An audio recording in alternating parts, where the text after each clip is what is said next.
Minoraning ovozini birinchi marta eshitganimda shamol deb o'ylagandim. Lekin Samarqandning eng qadimgi masjidining soyali siluetiga yaqinlashganimda umurtqa pogonamdan sovuqlik oqib o'tdi va men bu tovushning aql bovar qilmaydigan darajada insoniy ekanligini angladim. Toshning ozidan singib chiqayotgandek tuyulgan past, gamgin nola xotiramning burchaklarini tortib, og'zimda borligini bilmagan holda uzoq vaqt unutilgan aybdorlik tuyg'usini uyg'otdi. Ko'chalar bo'sh, shahar uxlab yotgan edi.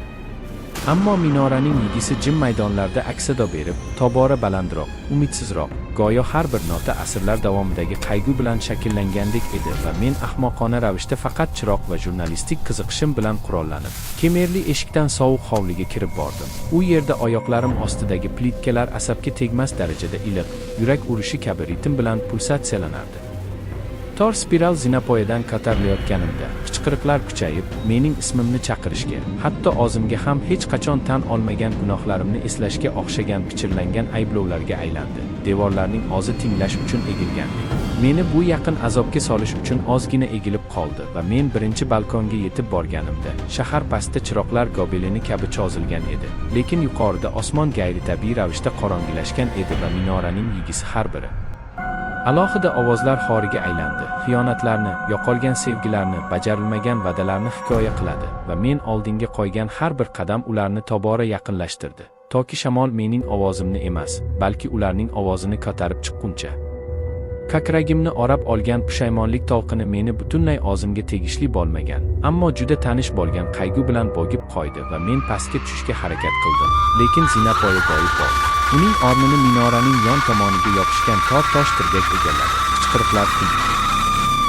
Aylanib shafqatsiz va ichimdagi boshliqni aks ettirar ekan, titrab turardi va men o'shanda minora shahar uchun emas, balki uning xotirasiga juda yaqin kelganlar, asrlar davomida umidsizlikda o'z aksini ko'rganlar uchun eglayotganini angladim. Bu yo'l qo'ymaydigan shafqatsiz oyna. Qochish, men javobni eshitishga umid qilib baqirdim. Inson ovozi, lekin faqat yigi qaytib keldi. Meni ovozga botirish bilan tahdid qilgan suyuq qayg'u to'lqinlari kabi ko'tarilib pasayib borardi va minoraga chiqish har bir xatoga, komgan har bir pushaymonlikka duch kelish ekanligini angladim. Bu tosh shunchalik ko'p qayg'uga guvoh bo'lganki, tirik mavjudot kabi nola qilishni o'rgangan. Har bir aksado zanjiri meni choqqiga tortadi. U yerda ko'rinmas, ammo shubhasiz mavjud bo'lgan soya kutib turardi. Yigilarning o'zidan toqilgan bir shakl meni chaqirdi va men muzlab qoldim. Har bir instinkt qochishga qichqirdi, ammo oyoqlarim dahshat va hayrat aralashmasida ildiz otgan edi va oy bulut orqasiga sirganib, shaharni g'ayritabiiy zulmatga botirganida, yigi mening eng chuqur qo'rquvimni, hech kim hech qachon ochmasligiga umid qilgan sirni pichirlagan yagona ovozga birlashdi va to'satdan minora devorlari siljib, nafas oldi. Zinapoyani tirikdek tuyulgan tosh tunneliga toraytirdi. Asrlar davomida singdirib olgan har bir qayg'u bilan pulsatsiyalanardi. Havo uzoq vaqt yonib turgan tutatqi hidi bilan qalinlashdi. Eski yog'och va nam tuproqdan iborat edi. Men terimga sovuq va itoatsiz tovush barmoqlari tegib turganini his qildim. Go'yo minoraning o'zida qo'llar bor edi. Ular meni olib ketish, xotirasiga tortish uchun cho'zilishdi va men qornimni aylantirgan dahshat bilan angladimki, qolish xorga qo'shilish, abadiy nolada yana bir ovozga aylanish edi. Mening faryodlarim minoraning matosiga singib ketdi.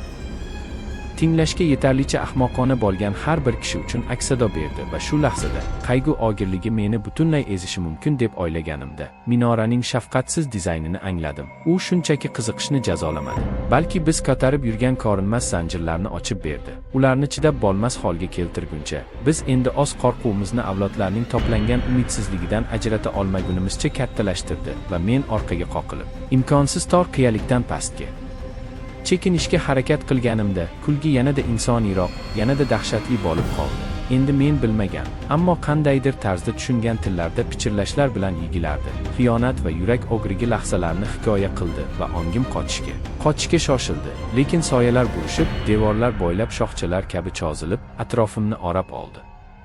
Oyoqlarim meni sekinlashtirib, joyimda ushlab turardi va har bir qadamim orqamdan ko'rinmas qadam bilan aks etardi. Qichqiriqlarga aylanguncha va men hech qachon zarar yetkazmagan, shunchaki kuzatganlarim endi men bilan birga, menga qichqirishayotganini, go'yo minora dunyodagi barcha qayg'ularni to'plagandek va men, ahmoq odam, uning yuragiga qoqilib ketganimni angladim va nihoyat yuqori balkonga yetib borganimda, nafasim qisilib, yuragim urayotgan edi. Pastdagi shahar nihoyatda uzoqdek tuyuldi. Havo spektral issiqlik bilan yarqirab turardi va minoraning tepasidagi soya ochildi. Toqilgan tosh va qayg'u shakli meniki bo'lgan, ammo meniki bo'lmagan ovoz bilan qolini chozib, shunchaki uyga xush kelibsiz, dedi va men o'shanda minora meni allaqachon egallab olganini angladim. Oz pushaymonlarim toshlar orasidan abadiy aksado beradigan faryodlarga aylandi va Samarqand ustida tong otganda ko'chalar bo'sh, shahar tinch edi. Ammo o'sha paytda eski masjid yonidan o'tayotgan har bir kishi o'zlarini chaqirayotgan zaif, ammo aniq bir yigi eshitganiga qasam ichishi mumkin edi. Ismim bo'lsa, men yoki mendan qolgan narsa ichkarida bo'lar. Har bir pushaymonlik, har bir qayg'u, ko'tarilishga qodir ahmoqlarning har bir aytilmagan qo'rquvi bilan pichirlar edi. Chunki yigilayotgan minora hech qachon to'xtamaydi. U faqat kutadi va doim eslaydi.